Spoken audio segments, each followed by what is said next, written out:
当月满之时，喜爱鲜血的妖女便会从狭小的缝隙爬进房间，肆无忌惮地趴在野猪精身上疯狂进食。可即便是榨干了最后一滴血液，仍是难以抑制住心中那股对嗜血的渴望。于是，为了能继续行使那无止境的口腹之欲，他便无情地将死亡矛头对准了附近的任何活物。凭借着超强的制空能力，外加迅猛的雷霆之势，不消片刻便将一家3口稀释殆尽。但好在这种嗜血屠戮终将止步于此，因为杰洛特准备带着女儿回猎魔人的故乡凯尔莫罕避险，途中意外发现一只身躯干瘪但肉质却十分新鲜的尸体。他很快意识到危险，便马不停蹄地来到了最近的村庄。由于这里是前往凯尔莫罕的必经之路，杰洛特清楚往年都是无比热闹，如今却安静的可怕。直觉告诉他，附近肯定有邪祟作怪，必须要赶快找个藏身之所度过今晚。幸好不远处漆黑的夜里仍有一家灯火通明，两人似乎抓到了救命稻草一般，准备前去借宿一晚。可谁曾想，刚一踏进院子，房屋上的窗户以及木门便毫无征兆地疯狂抽搐起来，直至没了撤退的机会后，一只巨大的野猪精突然破门而出。杰洛特反应迅速，转身拔出匕首控制住对方。可就当他要下死手之时，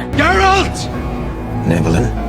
What the fuck are you doing here, you old whoreson? 原来眼前的这头野猪正是杰洛特多年前的朋友。至于为何会变成此般模样，内维伦总是以各种理由试图转移话题。考虑到两人长途跋涉，身心疲惫，他直接施法召唤出白色香槟泡泡浴，款待女孩洗个热水澡。然而就当西里享受之时，楼顶突然传来一阵异动，他不得已提前结束沐浴，拿起内维伦为自己准备的衣服。殊不知背后的缝隙中，一双赛雪凄霜的眼睛流露出了贪婪的神色。西里并没逗留，直接来到隔壁房间，找到正在闲谈的两人。内维伦见状，再次施法召唤出许多美酒食物，甚至还不忘用猪蹄调侃男人一番。That's a good one. I jest. Mountain pheasant for my friend. 杰洛特察觉到内维伦对诅咒的事故意避而不谈，似乎隐瞒着什么见不得人的事，于是他也不再顾及老友的面子，当着西里知道黄龙。内维伦这才不得已说出了背后的真相。原来不久之前，他被一群坏人要挟摧毁了失面蜘蛛神殿。无比愤怒的女祭司为了惩罚男人，施下变成妖怪的诅咒，从而永生永世与孤独为伴。然而破除诅咒的唯一办法，只有浇盖挚爱之人的鲜血，才有可能恢复人身。但自从变成野猪之后，别提心爱之人了，就连附近10里8乡的村民都被他恐怖的面目吓得退避三舍。这也就是为何杰洛特来到村庄后却没发现一人的原因。可就当两人交谈之际，楼顶再次传来诡异的声响。内维伦见状，赶忙解释自己缺少陪伴，所以养了一只名叫威瑞娜的猫咪。由于害怕陌生人，便跑到了楼顶之上躲藏了起来。可身为猎魔人的杰洛特对了不可见的异动十分敏感，坚决要外出调查一番才肯罢休。果不其然，他在雪地上发现一段没头没尾的脚印，显然是一只拥有飞行能力的不明生物。杰洛特更加坚定了内维伦肯定有什么讳莫如深的秘密瞒着自己，如果再继续深挖，得到的只会是无止境的谎言。于是他趁酒意正浓，提出一个自己十分拿手的飞轮游戏，只要谁扔出的飞镖没能命中画像上的人物头部，便要喝一口酒，并附带一句对方提问的真心话。内维伦想都没想就施法变换出数枚匕首，答应下来。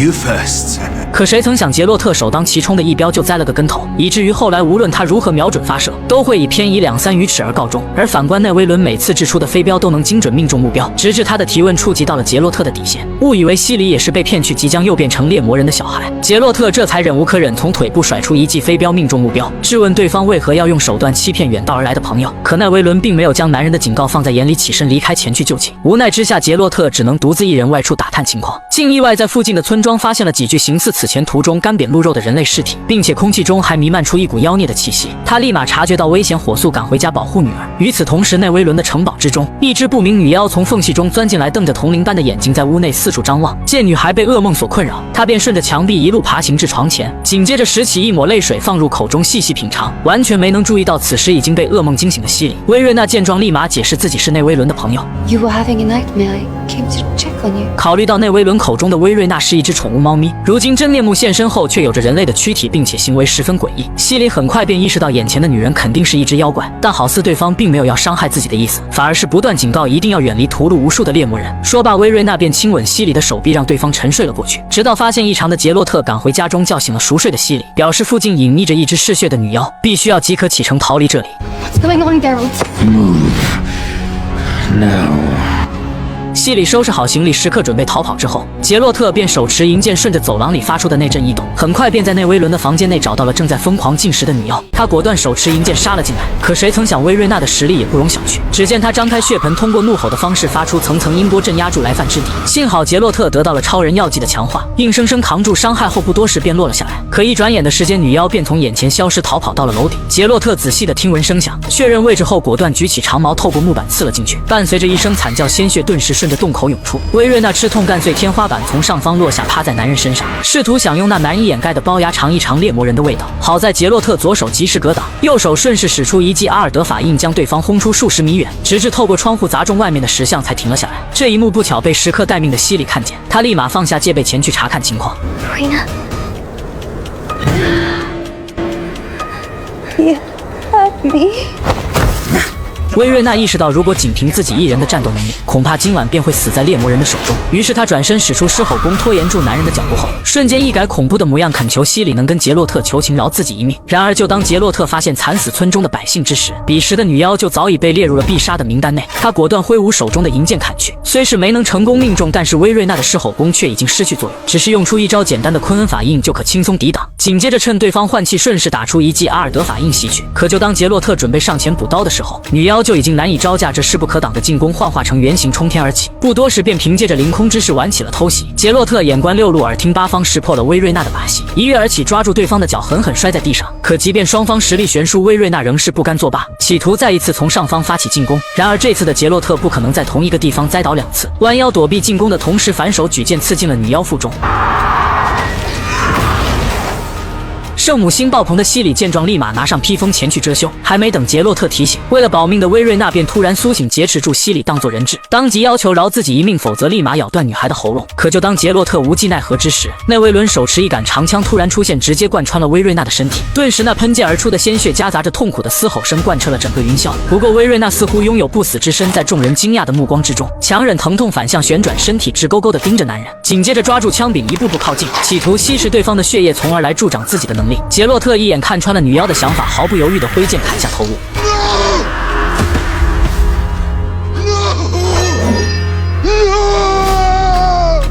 随着女妖的尸体燃起熊熊烈火，内维伦身上的诅咒这才得以被破解，逐渐恢复了人类的模样。可重获自由之身的他非但没能高兴起来，反而恳求杰洛特能赐自己一死。原来内维伦早年并非因为摧毁了失面之珠神殿而遭到诅咒，而是耐不住寂寞强奸了里面的女祭司。从那时起，他就因为丑陋的外表失去了所有朋友。直到某天在森林中发现了受伤的薇瑞娜，他用自己永生不死的能力为对方输送鲜血，才得以救活。久而久之，两人爱生情愫，互相成为了彼此的精神支柱。可奈何薇瑞娜仍是无法控制心中嗜血的渴望，才会袭击途经村庄周边的任何活物。得知真相的杰洛特对内维伦的遭遇没有半点同情，转身就离去，任由其自生自灭。鉴于今天西里不顾自身安危的表现，杰洛特犹豫许久，还是狠下心来批评对方一顿。可话音刚落，西里的眼角不禁流露出泪水，陷入了深深的自责之中。总感觉内心深处有一股不可名状的火焰在无情地焚烧着整个世界，那种不安像是一种恐惧，更像是一种直觉，令他非常害怕。好在有着一个安全感十足的父亲，无时无刻地陪伴在自己身边，他这才得以消散了心中的恐惧。一夜过后，两人终于是来到了传闻中的凯尔莫海，这里是每个猎魔人冬季都要回来补给物资的地方。可杰洛特却距离上次离开这里已经长达13年之久，只是依稀记得当时还存活有20位猎魔人之少，恐怕如今再次回到故乡，估计只有剩下寥寥可数。杰洛特怀揣着忐忑不安的心情打开了大门，众人顿时被眼前突然出现的男人惊在当场。 Where the fuck have you been? We thought you got lost or killed. Not yet. Sorry. 时隔多年，杰洛特庆幸自己的好兄弟还活着，与在场的每一个人相拥一番过后，他这才想起介绍自己通过意外率获得的女儿。就当众人沉浸在重逢的喜悦中之时，艾斯卡尔带着自己与林地矮妖屠杀中夺取到的数根手臂闯了进来。由于这种妖怪无法繁殖，随着时间的推移数量越来越少，因此他们为了能远害全身，一般情况下不会对任何人发动进攻，除非是发生了某种异变。杰洛特立马回到实验室解剖研究，很快在枯枝内部发现了奇怪的黑色粉末。然而还没等搞清楚由来，大厅内就传来一阵异动，立马拿起银剑在走廊中四处寻找，很快便在尽头的房间内发现了被树枝残忍杀害的舞女。可还没等靠近细细查看，一根藤蔓突然刺了过来。杰洛特反应迅速，挥舞银剑砍断。虽是削铁如泥，但奈何敌暗我明，并且数量众多，不多时便被身后再次袭来的枯木死死缠住，摁在了墙壁之上，不得动弹。林地矮妖见在无威胁后，这才从上方爬了下来，直逼男人的方位走去。危急关头，杰洛特用墙上的火炬烫伤藤蔓，成功挣脱了束缚，紧接着朝对方的心脏上刺去。林地矮妖吃痛连连后退，躲藏进桌子底下。可就当杰洛特还想继续补刀之时，却发现眼前的妖怪竟然是自己的好兄弟艾斯卡尔。他立马扔掉手中那足以让对方致命的火炬，然而被林地矮妖寄生的男人早已失去自我意识，仍是狠狠甩出几记长鞭，任由男人如何手持银剑抵挡，他还是凭借着不死之身以及那再生能力极强的藤蔓，牢牢地锁住了对方的四肢。眼看杰洛特即将丧命于此，幸好维瑟米尔及时赶到，掷出一把板斧，紧接着割断了束缚住杰洛特的藤蔓。两人背靠背，严阵以待，思考如何解救艾斯卡尔的方法。很快通过一轮交锋后，维瑟米尔试探出了对方的实实力，果断吩咐杰洛特前去门口布下一道防止逃跑的结界，他则趁机扔出铁钩挂在林地矮妖的肩膀上。杰洛特见状，立马效仿维瑟米尔的方法，不多时两人便通过精密的配合把林地矮妖控制住。维瑟米尔立马上前呼喊艾斯卡尔的名字，企图唤醒意识即将消散的男人，可刚一起到作用，林地矮妖便重新争夺了主动权，瞬间召唤出数根藤蔓抓住了维瑟米尔。无奈之下，杰洛特只能在银剑上附魔火焰属性，直冲林地矮妖的心脏上刺了进去。霎时间，滚烫的烈焰瞬间席卷而来，伴随着回响的嘶吼声，猎魔人的徽章树上再添一名星元。由于根据猎魔人的记载，直至现在都尚未发现过林地矮妖具有繁殖能力，所以此次寄生在艾斯卡尔身上的种子肯定另有蹊跷。可就算维瑟米尔结合了自己多年来的经验研究，无论如何都没有找到背后的真相，只好先行将艾斯卡尔按照猎魔人传统的动物葬礼献祭给了狼群。回到营地之后，杰洛特考虑到现如今的妖怪肆意虐刑，恐怕凯尔莫罕都将面临危险，唯有自己足够强大才能绝境中求生。于是为了女儿的安全着想，他决定即日起开始传授西里一套防身用的剑法，希望有朝一日也能跟卡兰特女王一样成为辛特拉的小雄狮。可奈何专业不对口，任由西里如何没日没夜的发奋练习，仍是没有半点进步。于是，一旁看热闹不嫌事大的杨排见状，果断为其指了一条明路，那便是每个猎魔人儿时都要通过的关卡，男生女生向前冲。随着杨排松开了缰绳，整个机关立马被赋予了生命，随风摇曳起来。西里没有片刻犹豫，爬上设施，来到了第一关大摆锤。显然初入茅庐的他只是走了2步，便被狠狠地击落在地面。Still want to be a witcher? 两人本以为西里尝到苦头后便会就此作罢，可谁曾想苦难非但没能变为他成长过程中的拦路，反而也练成了历练锋芒的磨刀石。在经过9981次的摸爬滚打后，他终于是克服了重重的磨练，来到了最后一关。此时的现场早已是聚集了众多猎魔人，不约而同地按到助威。可随着西里脱手一跃而起，却在最后的关卡上栽了个跟头。如果再这样继续练下去，就算超人来了，恐怕都要断一条腿才能离开这里。杰洛特无奈之下，只能终止了自己的计划。 When a witcher cracks his skull, all we need do is stick him in a cod and fill him with Veritum, Spurge, and Hawthorne. Chances are, he'll survive. You do not have that luxury. 杰洛特的初衷只是想让西里学点防身用的技巧，可没想到现在却越走越偏，演变成了当猎魔人的执念。无奈之下，他只能将此事束之高阁。当务之急是先调查林地矮妖繁衍后代的真相。考虑到西里能时常在梦境中遇见某些还未发生的事情，杰洛特便想通过此番能力试一试能否找到有用的线索。果不其然，在他的引导之下，西里瞬间进入梦境，看见自己似乎正在被某种东西拖入丛林深处。于是两人根据指示来到了目的地的森林。随着西里心中的那股感觉愈演愈烈，不远处曾经寄生过艾斯卡尔的林地矮妖似乎受到了某种召唤，突然操控不计其数的藤蔓遁地袭来。杰洛特见状迅速拔剑御敌，可奈何对方仍是将目标对准了一旁毫无威胁的西里。眼看即将要被拖入深渊，杰洛特这才想起在银剑上附魔火焰属性。然而就当他即将靠近之时，却突然出现一只更为恐怖的邪魔，挥舞利刃直接将林地矮妖撕成了碎片。这种诞生于传奇术士阿尔祖手中的怪物一旦苏醒，便会无比狂躁，就连杰洛特这种杀怪淫野的猎魔人都不会放在眼里，很快就凭借着那迅猛的雷霆之势打得男人措手不及。然而他却与林地矮妖一样，似乎只对手无缚鸡之力的西里产有浓厚兴趣，没有片刻犹豫的转身前去追赶，不多时就以那不可胜数的脚丫将西里困在山脚下的石洞中。眼看邪魔张开血盆即将饱餐一顿之时，杰洛特突然从上方落了下来，顺势从中央破开了怪物的身体，再紧密连接上一套干净利落的剑法，完美收尾。看着眼前惨死的邪魔尸体，杰洛特不知为何这些畜生如此痴迷自己的女儿。在揪出背后的原因之前，他决定亲自带西里强化四肢力量，从而就能在遇到危险的第一时间内逃走。可就等他好不容易爬到山顶时，丛林深处再次传来怪物的嘶吼声。西里反应迅速，寻找最近的掩体，却被树根绊倒在地，不慎被石子划破了那细嫩的脸颊，瞬间流露出点滴红色。直到声响越来越近，他这才看清来人竟是一位女子。 I'm going to Kaer Morhen. Is that where you're headed?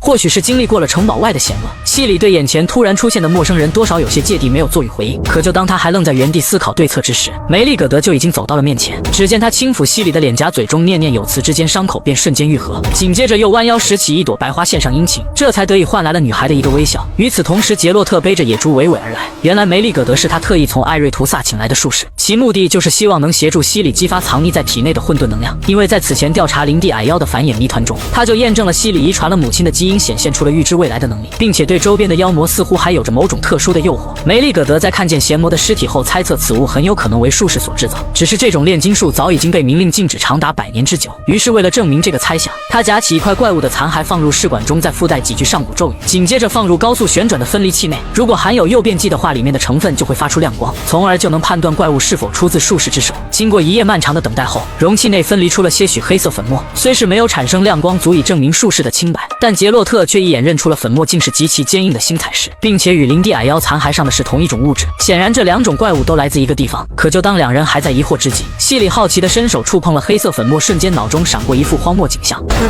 chaos belongs to us. Turn your backs. Join the procession. There is only death here.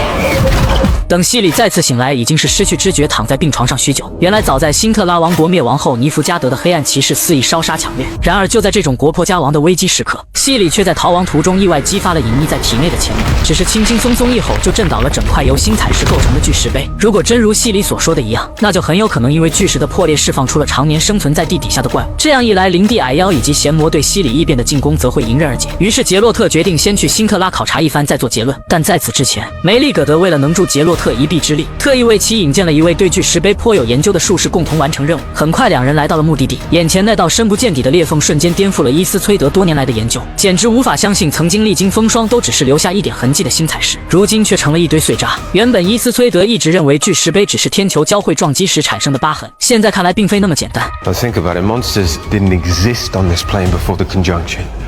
All species were separated on different spheres till those spheres merged into one. Now, a conjunction like that would require two things: a massive surge of energy and conduits to channel it. Now, what if the monoliths aren't points of impact? What if they're the conduits?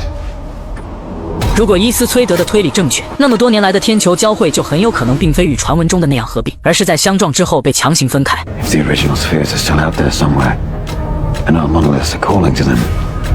then the monsters aren't new, they're just new to here. And they're using our monoliths as gateways. 然而，就当真相即将浮出水面之时，地上的星彩石碎片似乎受到了某种神秘力量的召唤，突然腾空而起，朝一个方向径直飞去。待四下安静下来后，杰洛特立马察觉到空气中弥漫出妖孽的气息。果不其然，不远处的一只切尔诺伯格裹挟着威压走来，可他却对眼前的两人毫无兴趣，腾空而起。每当女孩的血液流淌出来，相对应的地面上不多时便会长出一种蓝色花朵。这种被称为太阳之子的神奇植物，只有通过上古之血不断喂养的地方才会生长。 There are legends.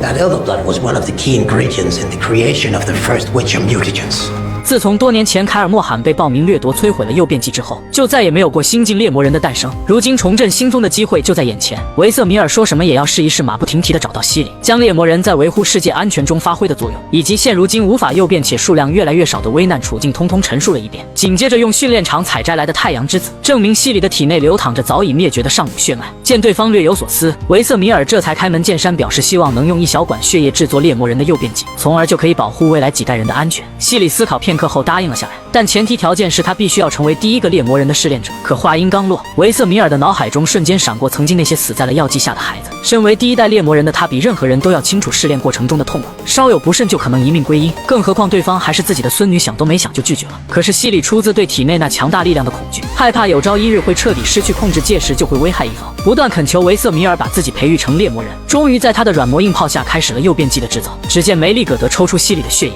紧接着将干枯的太阳之子研磨成粉末与之混合在一起，最后在上古咒语的作用下，两物霎时间产生了微妙的反应。不多时，猎魔人的诱变剂就制作完成。然而，就当梅利葛德知道西里要成为第一个试炼者时，他顿时怒火中烧，前去质问对方 Why do you want this so badly, Ciri?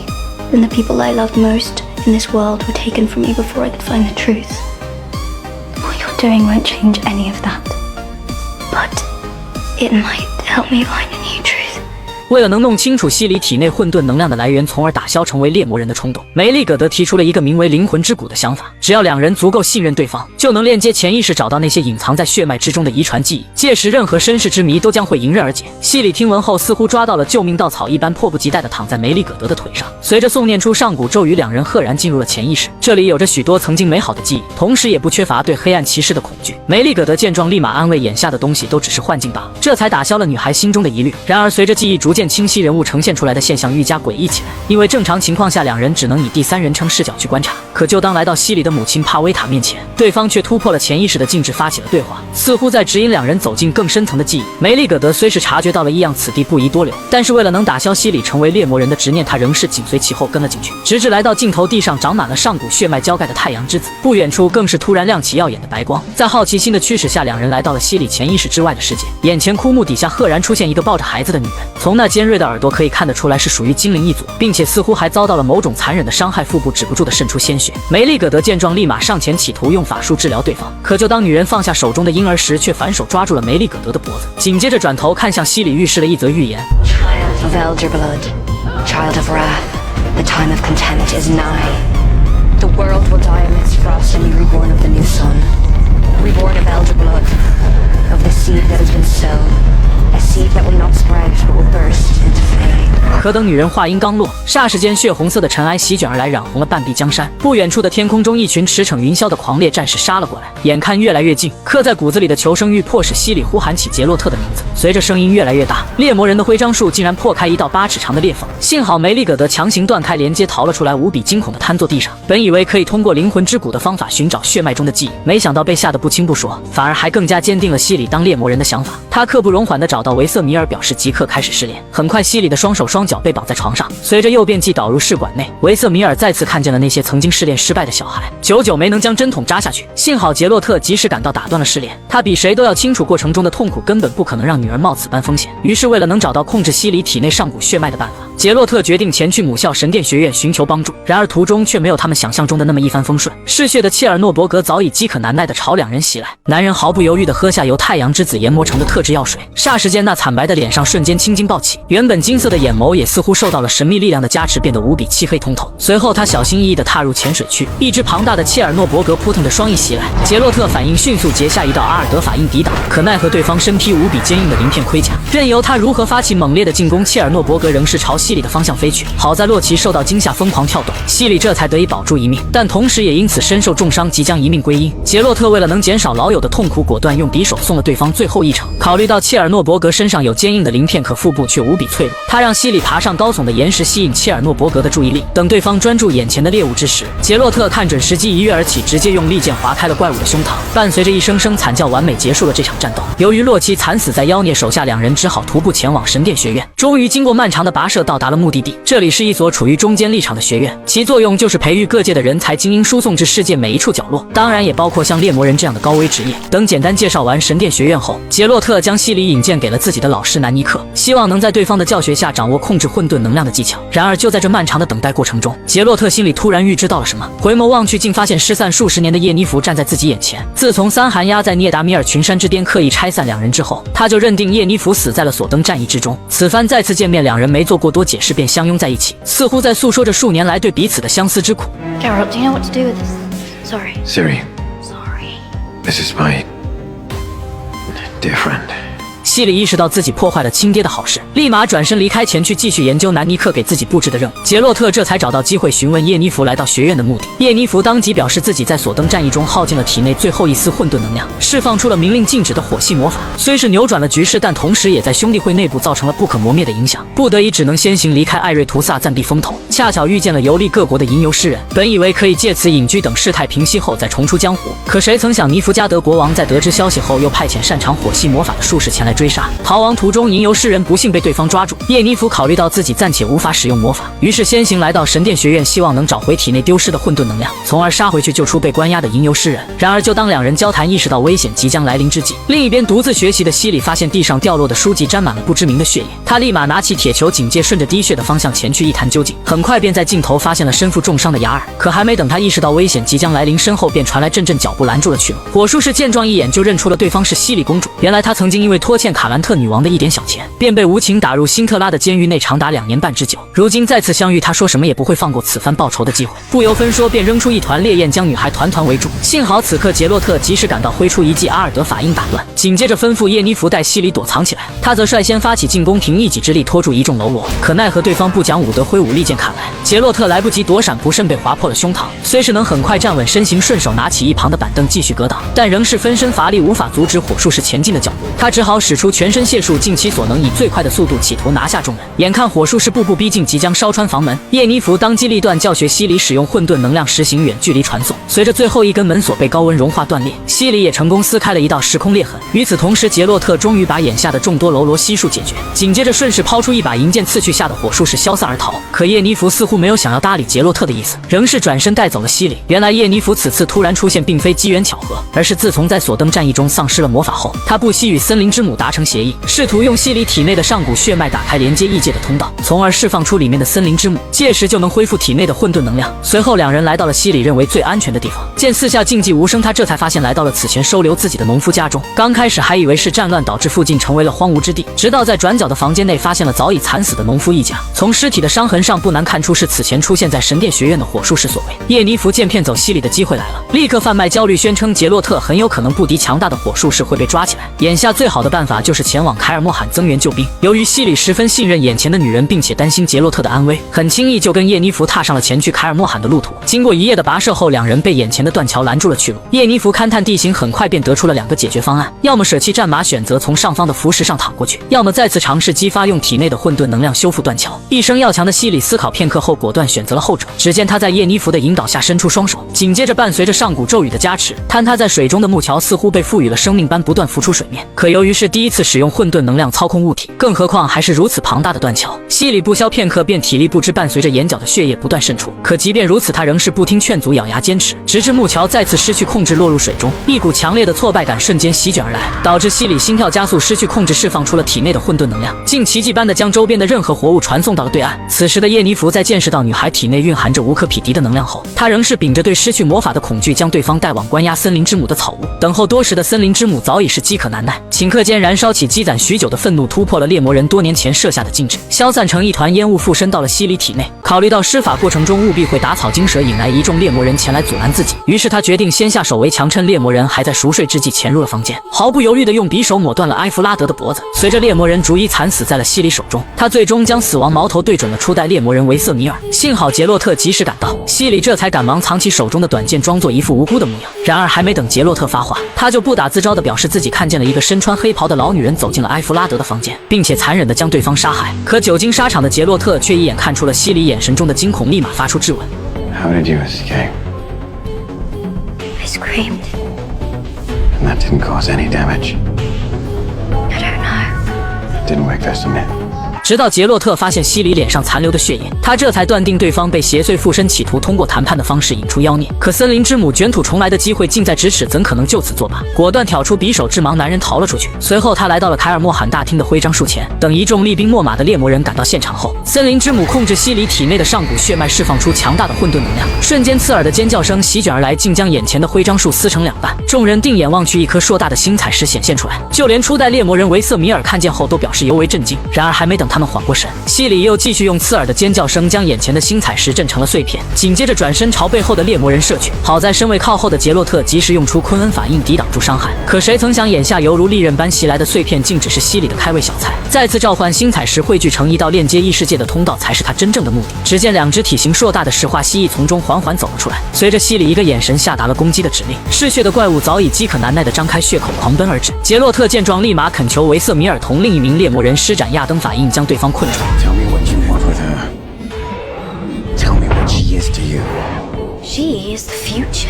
杰洛特见无法从对方口中套出目的，他只好一边闪躲一边试图唤醒沉迷在美好记忆中的西里。虽是起到了些许作用，但很快森林之母又重新占据上风，夺回了主动权。如果再这样继续下去，或许能解救梦境中的西里。可奈何另一边与石化蜥蜴对战的猎魔人早已是力不能支，纷纷惨死过去。维瑟米尔只能松开结界，参与到战斗之中。刚开始他还想为杰洛特争取更多唤醒西里的时间，直到葬身在妖孽口腹之中的猎魔人数量越来越多，他这才忍无可忍，手持银剑径直朝西里的方向砍去。杰洛特坚信自己的女儿一定会识破女妖的幻境，不断为其争取时间。果不其然，在他的不懈努力之下，西里周围的众人开始扭曲变形，并伴随着杰洛特的阵阵呼喊声。然而就当他即将苏醒之时，森林之母竟变换出西里早已过世多年的父母前来助阵。由于没了猎魔人的法印镇压，他再次打开异世界的大门，召唤出了更为恐怖的白化蜥蜴加入战斗。那裹挟着威压的强大气场下的两人未喜不前。白化蜥蜴见状卯足了劲，将杰洛特撞飞出去数十米远，直至翻滚到室外的天桥上才稳住身形。眼看对面那头畜生即将又要发起猛烈的攻势，时，杰洛特迅速用银剑进行格挡，紧接着翻身卸力，顺势截下一道阿尔德法印射出。可谁曾想没起到作用不说，还反被击倒在地，死死的压在脚下，即将成为怪物饱餐一顿的猎物。情急之下，杰洛特在右手汇聚由伊格尼法印形成的烈焰蒙蔽住对方的双眼，紧接着看准时机，将银剑从头颅下方刺了进去。白化蜥蜴吃痛，疯狂的挣扎，企图摆脱这穿刺之苦。可占得优势的杰洛特根本不可能留有机会，